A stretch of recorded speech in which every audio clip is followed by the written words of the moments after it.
భరద్వాజ్ గారు, మన వరప్రసాద్ గారు సినిమా సంబంధించి ఒక అప్డేట్. శాటిలైట్ ప్లస్ ఓటీటీ అన్నీ భారీ ఎత్తున అమ్ముడుపోతున్నాయి, భారీ బిజినెస్ చేస్తుంది అని చెప్పేసి. అవును, ఏంటి దీనికి అంటే స్పెక్యులేషన్ నడుస్తోంది, దాని చుట్టూ నడుస్తుంది బాగా. ఎందుకు చుట్టూ నడవటానికి కారణం ఏంటంటే అనిల్ రావిపూడి కాంబో అవటం వలన ఒక క్యూరియాసిటీ.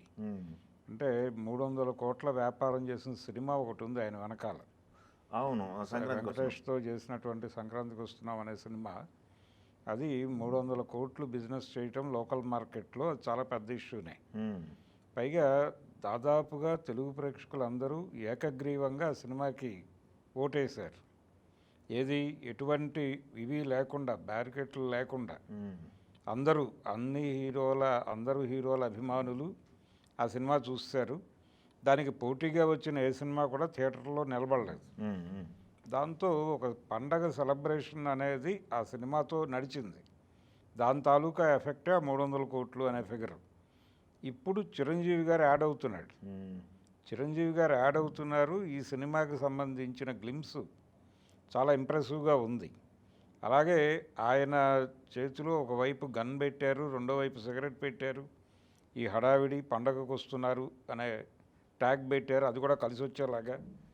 ఇది కూడా సంక్రాంతికే అని చెప్తున్నారు. అవును, ఎంటర్టైనింగ్ హీరోయిజం అనేది చిరంజీవి గారి మీద చాలా పెద్ద ఎత్తున వర్కౌట్ అవుతుంది.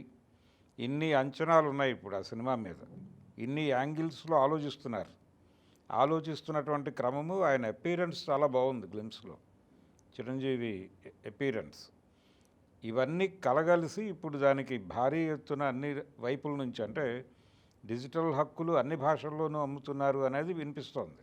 ఓకే, అయితే అది లోకల్ మార్కెట్ సినిమా అనే వాళ్ళు మాట్లాడుతున్నారు ఇప్పటిదాకా. అవును, ఓటీటీలో ఇతర భాషల్లో అమ్మటం అనేది ఒక కల్చర్ ఉంది ఇంతకుముందు. కానీ ఈ సినిమాకి ఆ మాట కూడా అధికారికంగా ఎవరు మాట్లాడలేదు ఇప్పటిదాకా. కానీ స్పెక్యులేషన్స్లో పట్టుకొచ్చేసి హిందీ రైట్స్ అంటే వాళ్ళు ఇన్ టోటల్ కొనేసి వాళ్ళు అమెజాన్కి అమ్ముతున్నారు డిజిటల్, అంటే ఓటీటీ ఇతర భాషల్లో స్ట్రీమింగ్, ఓకే, హిందీలో స్ట్రీమ్ చేయడానికి వాళ్ళకి అమ్ముతున్నారు అనేది ఒక స్పెక్యులేటివ్ స్టోరీ అంతే. అది అధికారికం కాదు. అసలు ఇది ఇతర భాషల్లోకి చేస్తారా లేదా అంటే, ప్రతి సినిమాని ఇతర భాషల్లో చేస్తున్నారు. శాటిలైట్ కూడా అలాగే అమ్ముతున్నారు ఇతర భాషల్లో కూడా. అంటే చాలా సందర్భాల్లో చాలా తెలుగు సినిమాలు మనకి హిందీలో వినిపిస్తూ ఉంటాయి టీవీలో. అవన్నీ ఇలా కొనుగోలు చేసినటువంటి సినిమాలే. ఈ సినిమాకి డెఫినెట్గా ఆ బిజినెస్ కూడా యాడ్ అవుతుంది. ఇవన్నీ కలిపి ఇప్పుడు 300 కోట్లు అనే ఫిగర్ని ఎక్కడ దాకా తీసుకెళ్ళగలరు, అనిల్ రావిపూడి మీద ఉన్నటువంటి ఇంప్రెషన్, మార్కెట్కు ఉన్నటువంటి ఇంప్రెషను, అలాగే చిరంజీవి గారు యాడ్ అవటం వల్ల పెరిగినటువంటి గ్రాఫ్, ఈ రెండు కలగలిసి ఎక్కడికి తీసుకెళ్తుంది ఈ సినిమాని అనే దాని మీద ఒక చర్చని హైప్ చేసే ప్రయత్నంలో భాగంగా ఈ వార్తని మార్కెట్లో పెట్టారు. ఇప్పుడు అంటే ఇది 500 కోట్ల పోస్టర్ వేస్తారా లేకపోతే 800 కోట్ల పోస్టర్ వేస్తారా అనేది తెలుగు మార్కెట్కి అంత, అంటే సౌత్ మార్కెట్ని, హిందీ మార్కెట్ని పక్కన పెట్టి సౌత్ మార్కెట్ని కొట్టిన సినిమా 500 కోట్లు అనేది ఒక చాలా పెద్ద ఫిగరే. అది క్రాస్ అయిపోతుందా ఈ సినిమా అనేదే ఇప్పుడు చర్చ. కానీ అది దాటి ఫ్లో అవుతుంది అనే పద్ధతిలో మాట్లాడుతున్నారు.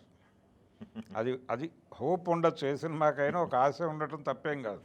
ఓకే, అంటే ఇది మార్కెట్ విస్తృతి ఎక్కడ దాకా వెడుతుంది వాళ్ళు ఇంకా క్లియర్గా చెప్పలేదు. ఇంకా అది చర్చల్లోనే ఉండొచ్చు. కానీ ఒక హైప్ క్రియేట్ చేయడానికి ఈ వార్తలు సర్క్యులేట్ అవుతున్నాయి. కానీ అది లోకల్ మార్కెట్ సినిమా అయితే 500 కోట్ల మార్క్ అనేది చాలా పెద్ద అచీవ్మెంటే సినిమాకి సంబంధించి. అది కూడా అనిల్ రావిపూడి ఉండటం వలన ఒక హైప్ క్రియేట్ అయిపోయింది సినిమాకి. అనిల్ రావిపూడి చిరంజీవి కాంబినేషన్ మీద రకరకాల అంచనాలు ఉన్నాయి మార్కెట్.